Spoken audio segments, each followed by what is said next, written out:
how did people hear about your site, I guess, is one of the big questions.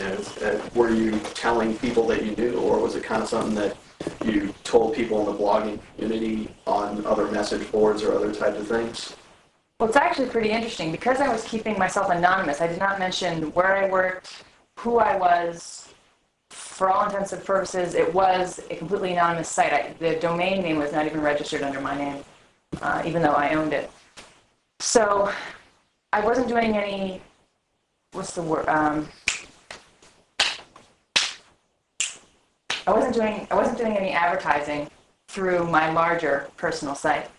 And I'm not even sure who found it first. I put it in a couple food web rings. I submitted it to a few food web rings. And there is a really large community online of bloggers and journalists who talk to each other. And they have forums. And on one of those online forums, a woman said, "Hey, I found this really great blog. Check it out."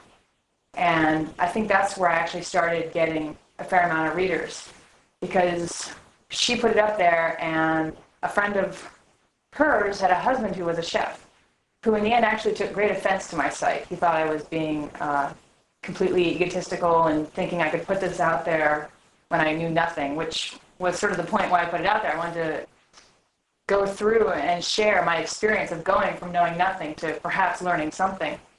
And he sent it to all these chef boards saying, "Look at this punk girl, thinks she knows what she's doing."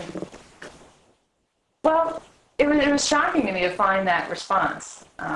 Most things that I'm passionate about, if somebody comes along wanting to learn about it, I'm pretty giving, and I'm glad to share, and I'm happy that someone else is excited about something that I love.